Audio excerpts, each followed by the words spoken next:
Hello everyone, welcome back to Anjali bio classes. आज हम cell chapter का लेक्चर थर्ड करने जा रहे हैं और इस चैप्टर में हम अलग अलग सेल्स के बारे में prokaryotic cell, eukaryotic cell, animal cell, plant cell, इन सभी के बारे में इनके स्ट्रक्चर्स का डिफरेंस स्टडी करेंगे।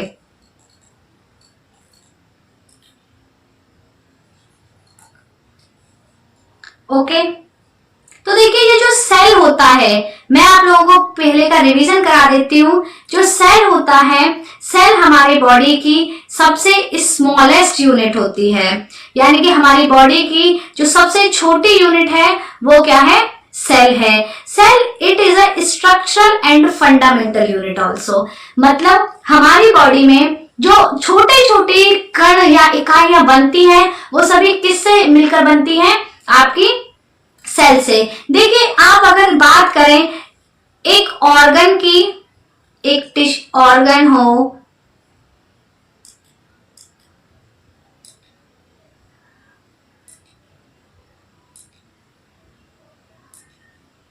हमारा ऑर्गन हो, टिश्यू हो या फिर कैंसर जैसी भयानक बीमारी, सभी किससे मिलकर बनती हैं?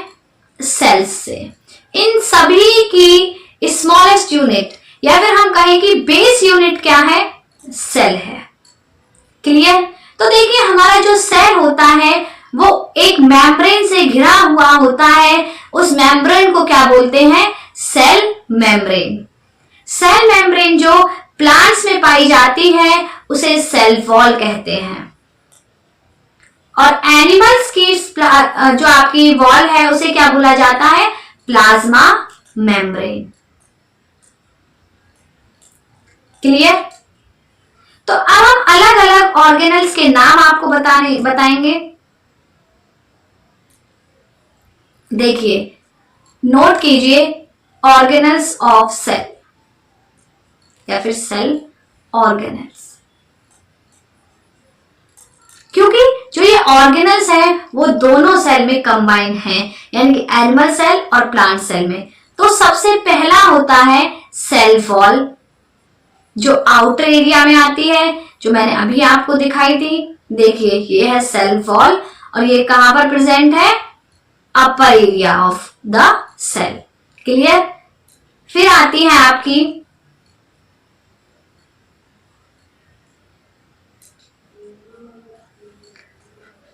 Mitochondria, ribosome, next is endoplasmic reticulum,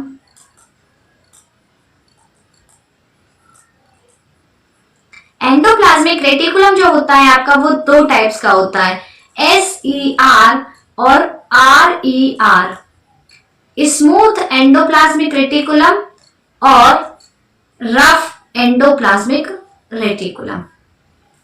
next is lysosome, vacuole. देखिए, हम आपको दो चीजों में अभी डिफरेंस पता कराए हैं कि सेल की सेल वॉल जो होती है उसे प्लांट्स में क्या कहा जाता है?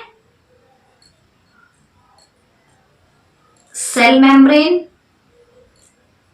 और एनिमल्स में क्या कहते हैं? Plasma membrane. Clear? Plasma membrane. उसी प्रकार जो हमारा वैक्यूल होता है इसमें डिफरेंस होता है। वैक्यूल जो प्लांट्स का होता है वो लार्ज होता है, जबकि एनिमल्स का वैक्यूल कैसा होता है? स्मॉल। क्लियर? उसके बाद में आते हैं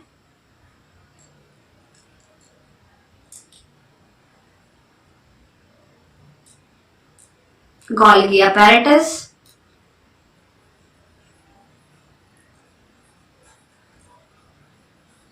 माइक्रोट्यूब्यूल्स,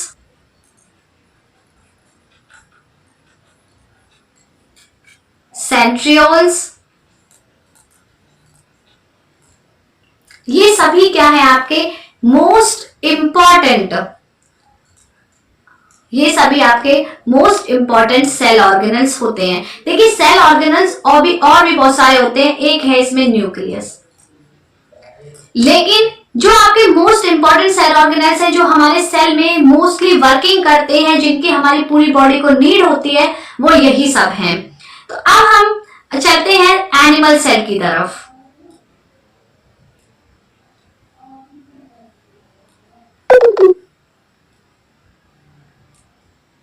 देखिए it's our animal cell. Animal cell जो होता है, इसकी आउटर मेम्ब्रेन क्या कहलाती है? Plasma membrane.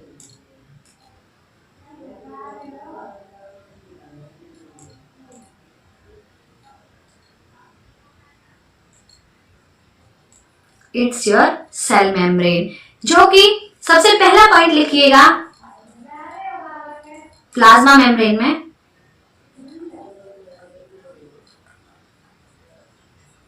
Plasma membrane is double membrane. मतलब जो आपका एक सेल होता है, इसके ऊपर डबल होती है आपकी प्लाज्मा मेम्ब्रेन। क्लियर है? अब हम इसका ये स्ट्रक्चर पढ़ते हैं।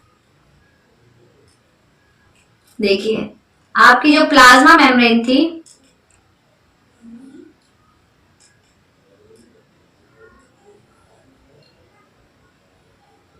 इसका हम माइक्रोस्कोपिक स्ट्रक्चर देखते हैं। तो देखिए माइक्रोस्कोपिक स्ट्रक्चर के अकॉर्डिंग हमारी प्लाज्मा मेम्ब्रेन कैसी होती है?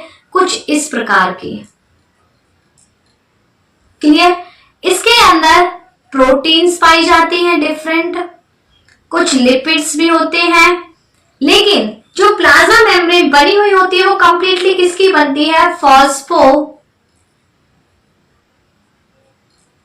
लिपिड बाइलेयर्स की।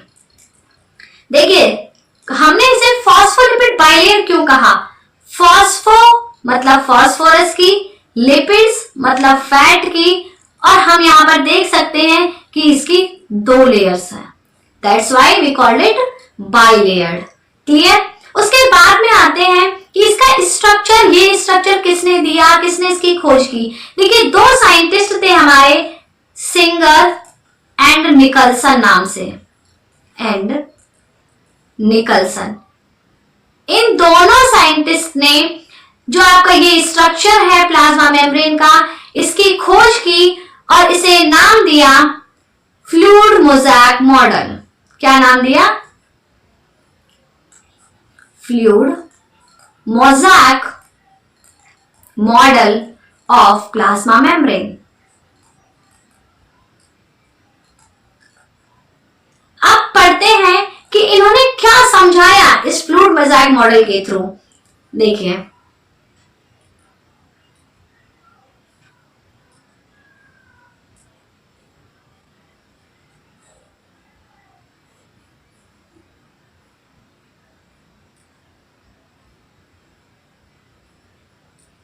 ये है fluid mosaic model of cell, plasma membrane का। ये प्लाज्मा मेम्ब्रेन का फ्लूइड मोज़ेक मॉडल है। क्लियर? देख लिया सबने? अब इसके बारे में बात करते हैं कि क्या है इस फ्लूइड मोज़ेक मॉडल के अंदर।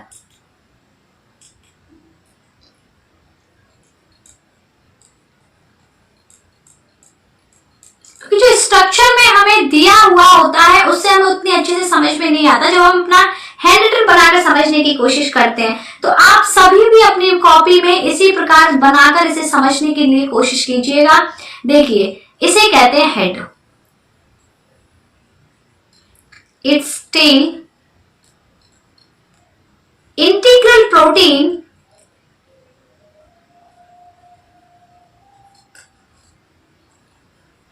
और इन्हें इंट्रिंसिक प्रोटीन भी कहा जाता है, क्योंकि ये आपकी जो प्लाज्मा मेम्ब्रेन उसके अंदर पाई जा रही है।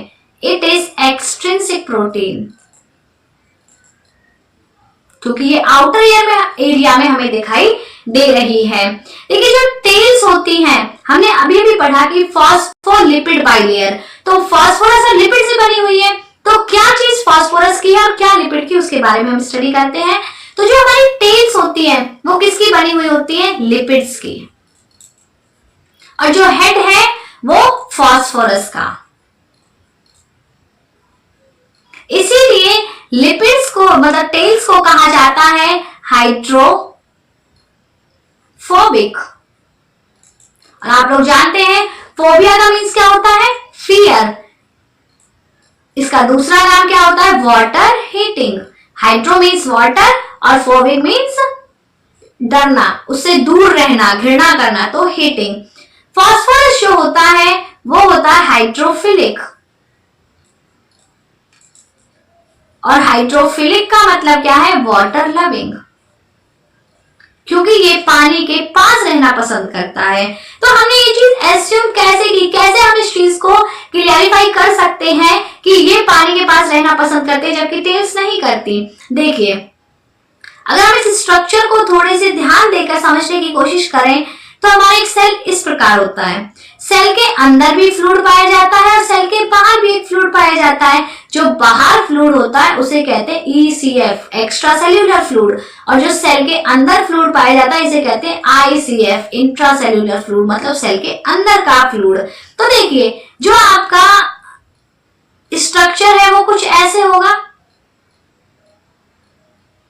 अब जो हमारे हेड हैं वो तो दोनों तरफ से पानी के कांटेक्ट में है, अंदर से भी और बाहर से भी। लेकिन अगर हम अपनी टेल्स की तरफ ध्यान से देखें तो टेल्स कहीं से भी पानी के कांटेक्ट में नहीं आ रही है। जो पानी का ट्रांसपोर्टेशन होता है वो भी टेल्स के बीच में से होकर चला जाता है, लेकिन टेल्स पानी के कांटेक्ट में नहीं आती। और इस चीज का एक बहुत बड़ा रीजन भी है, जैसा कि आप लोग जानते हैं टेल्स हमारी लिपिड्स की बनी हुई होती है। और लिपिड्स क्या होते हैं? फैट। फैट यानी कि जैसे घी, ऑयल, जितनी भी आपकी इनसॉल्युबल चीजें होती है, जो हमारा पानी है, जो वाटर है उसमें सॉल्युबल नहीं होती, उसमें घुलनशील नहीं होती, वो सारी चीजें हमारी फैट कही जाती हैं। तो फैट जैसा, देखिए ये हमने बीकर लिया, इसमें हमने इतना पानी भर दिया और आप इसमें अगर 2 या 4 जितनी भी बूंदे चाहे पानी के डालना चाहे तो क्या ये पानी में कभी भी घुलती हैं? नहीं घुलती, क्योंकि ये पानी के कांटेक्ट में आना ही नहीं चाहती, वो पसंद नहीं करती पानी के साथ मिलना।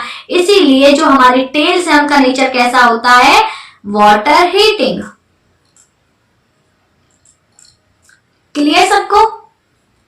उसके बाद में आते हैं हम इसके स्ट्रक्चर पर। तो जो इसका स्ट्रक्चर है वो मैच स्टिक्स स्ट्रक्चर भी कहा जाता है।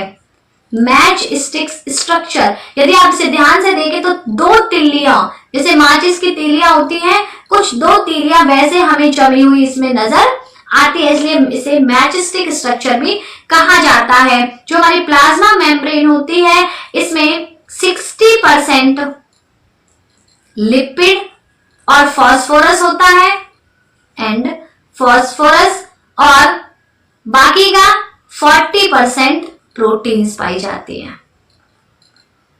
क्लियर यहां तक सभी को? उसके बाद में हम लोग चलते हैं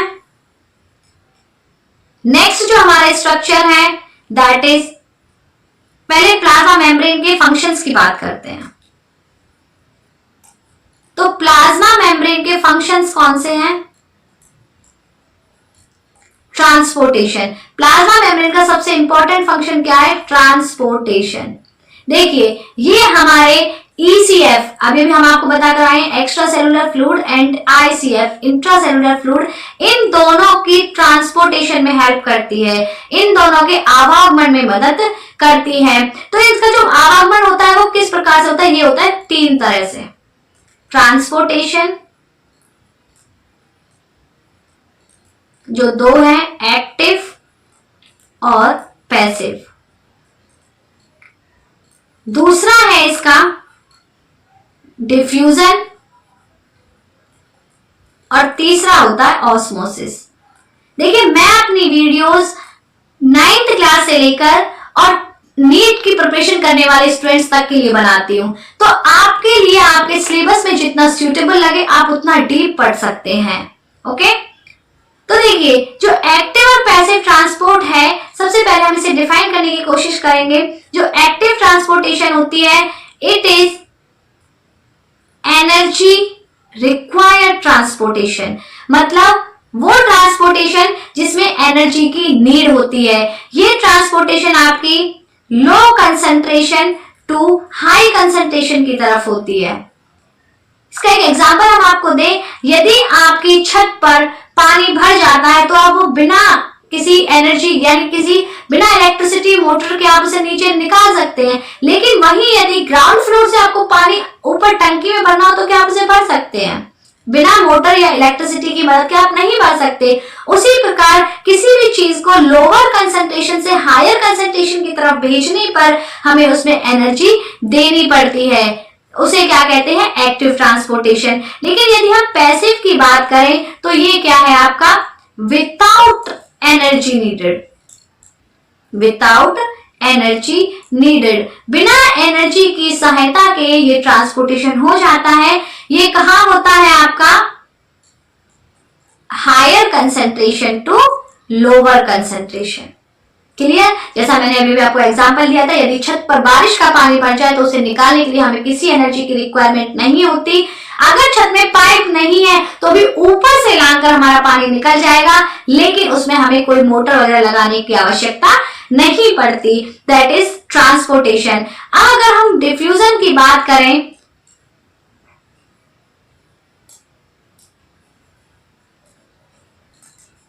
तो डिफ्यूजन क्या होता है? डिफ्यूजन है ट्रांसपोर्टेशन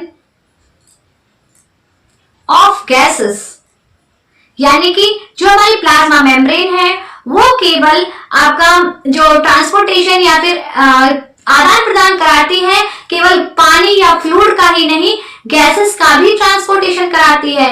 और गैसेस का जो डिफ्यूजन ट्रांसपोर्टेशन होता है ये होता है आपका हायर टू लोअर कंसंट्रेशन। देखिए हम लोग एक बहुत अच्छा केमिस्ट्री में भी एग्जांपल पढ़ते हैं डिफ्यूजन का, कि यदि आपने एक कोने में रूम के में अगरबत्ती लगाई है तो उसकी जो आपकी स्मेल है वो पूरे रूम में आपको मिल जाएगी। क्या रीजन है उस चीज का? जो हमारे गैस के पार्टिकल्स होते हैं, जहां पर आपने अगरबत्ती को लगाया था वहां पर उसकी जो स्मेल है, फ्रेग्रेंस है, वो बहुत ज्यादा हो गई थी। वहां पर क्या हुआ? Higher concentration. लेकिन पूरे रूम में उसे फैलाने के लिए आपको क्या चाहिए? Lower concentration of that. ठीक है, तो पूरे रूम में लोअर कंसंट्रेशन थी, तो जो गैस के मॉलिक्यूल्स है उसे हायर से लोअर की तरफ ट्रांसफर करते हुए लेकर आ रहे हैं। और डिफ्यूजन भी क्या होता है हमारा? Without energy needed, without energy needed, मतलब जो हमारी डिफ्यूजन होता है वो बिना एनर्जी के काम करता है, बिना एनर्जी की मदद के, हायर टू लोअर कंसंट्रेशन में। Next is osmosis. ऑस्मोसिस क्या होता है? देखिए ऑस्मोसिस है परमिएबिलिटी, या फिर हम कहें balancing of ICF and ECF, extra cellular fluid और इंट्रा सेलुलर फ्लूइड को बराबर बैलेंस करने के लिए जो प्रक्रिया यूज होती है दैट इज ऑस्मोसिस। देखिए कैसे होती है, हम आपको एक एग्जांपल बताएं। आपने एक बर्तन में पानी भरा और उसमें चने डाल दिए, तो जो चने होते हैं उनके अंदर पानी प्रेजेंट नहीं था, लेकिन बर्तन के अंदर पानी प्रेजेंट था। आपने उसमें डाला तो चनों के अंदर पानी की जितनी कैपेसिटी, देखिए कोई भी चीज कितना एब्जॉर्ब कर पाती है जितनी उसकी कैपेसिटी या वॉल्यूम होती है, तो चने की जितनी कैपेसिटी थी उतना पानी उसने एक रात में सोख लिया। ठीक है, तो अगले दिन आप जब देखोगे तो बर्तन में पानी कुछ घटा हुआ मिलेगा और जो आपके चने हैं उनके अंदर पानी प्रेजेंट होगा।